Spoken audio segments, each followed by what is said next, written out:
आप सभी को मेरा नमस्कार। आइए आज हम तुलसीदास जी के द्वारा रचित कुछ दोहों की चर्चा करेंगे।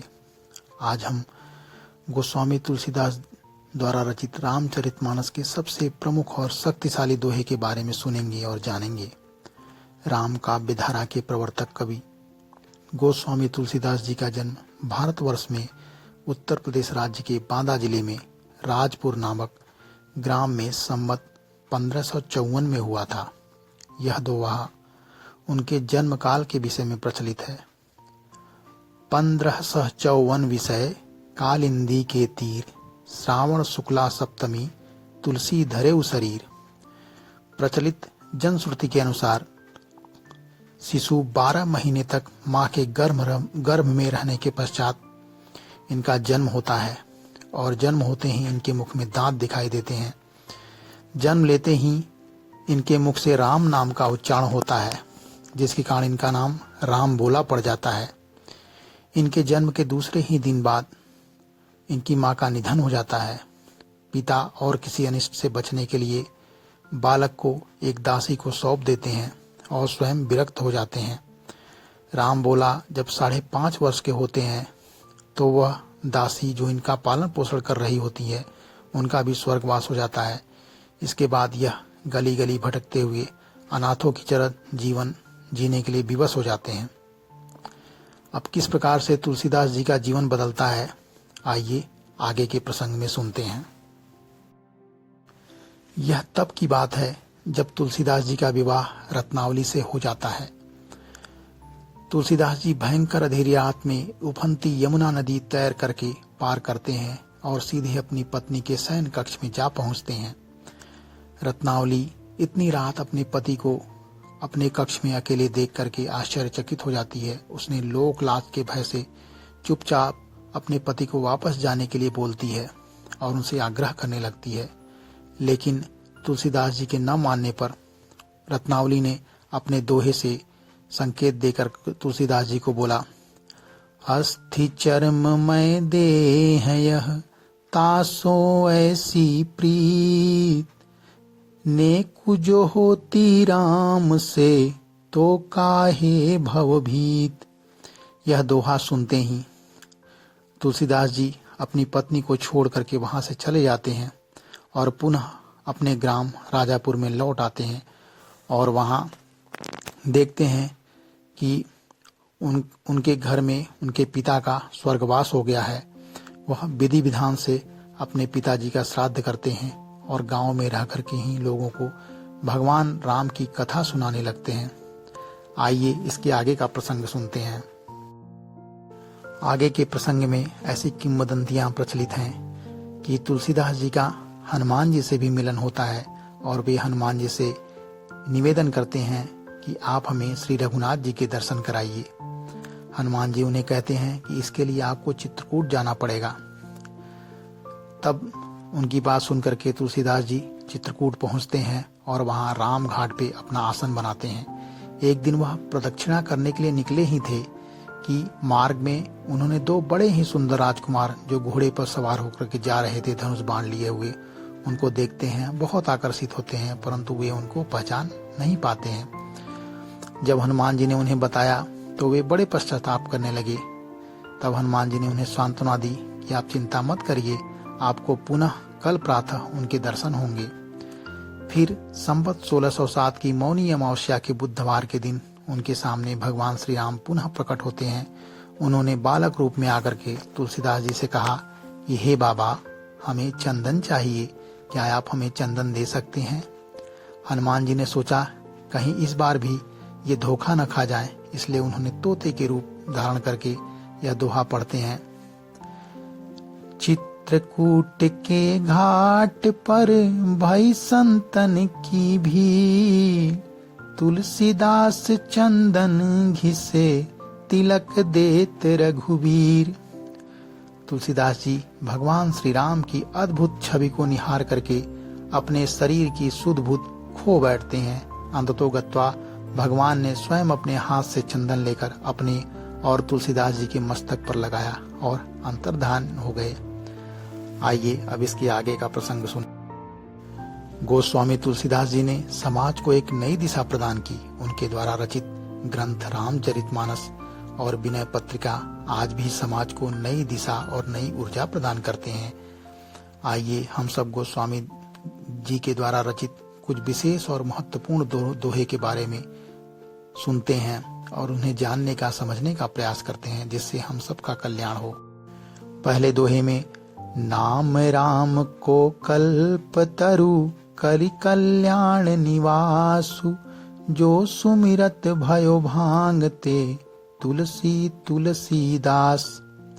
इसका अर्थ यह है कि कलयुग में प्रभु राम का नाम उस कल्प वृक्ष के समान है जो मन वांछित फल प्रदान करता है।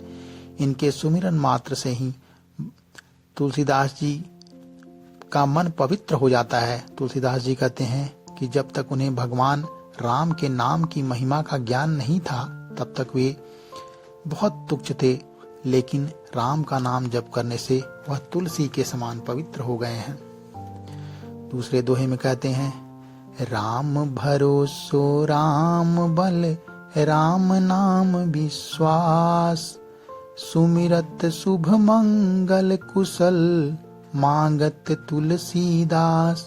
तुलसीदास जी कहते हैं कि सिर्फ राम पर ही मेरा विश्वास रहे, राम के ही बल रहे और जिसके स्मरण मात्र से शुभ मंगल और कुशल की प्राप्ति होती है। मेरा विश्वास उन्हीं राम में सदैव बसा रहे। इसके बाद के दोहे में सुनते हैं क्या कहते हैं तुलसीदास जी। सत्य बचन मानस विमल कपट रहित कर तूति, तुलसी रघुबर सेव कहीं सकै न कल जुग धूत। तुलसीदास जी कहते हैं कि जिनके वचनों में सत्यता होती है, जिनका मन पवित्र होता है और जिनके कर्म कपट रहित होते हैं, ऐसे प्रभु श्री राम के भक्तों को कलयुग का कोई प्रभाव नहीं पड़ सकता।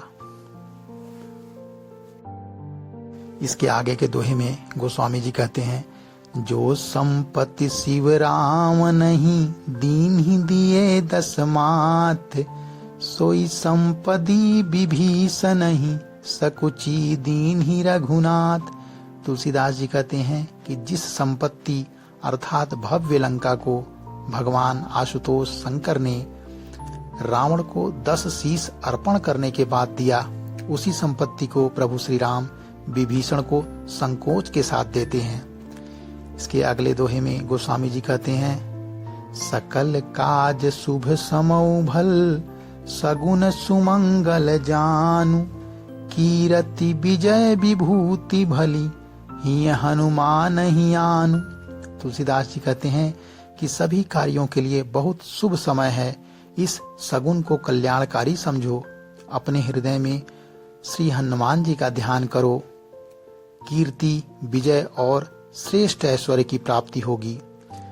अगले दोहे में तुलसीदास जी कहते हैं बचन भेष क्यों जानिए, मन मलिन नर नारी, सुपन खा मृग पूतना, 10 मुख प्रमुख विचारी। तुलसीदास जी कहते हैं कि वाणी और वेशभूषा से किसी के मन के मैले स्त्री अथवा पुरुष को जानना असंभव है। जैसे सुपनखा, मारीच, रावण और पूतना ने सुंदर भेष धारण किए, लेकिन उनके बाद भी उनकी नियत मलिन ही रही। आगे के दोहे में गोस्वामी जी कहते हैं रोशन रसनालिए बरु खोलिए तरवारी, सुनत मधुर परिणाम हित, बोलिए बचन विचारी। तुलसीदास कहते हैं कि क्रोध की स्थिति में अपनी जुबान नहीं खोलनी चाहिए, इस विचार कर ऐसे शब्दों का प्रयोग करना चाहिए जो दूसरों का हित करने वाले और प्रसन्नता प्रदान करने वाले हों।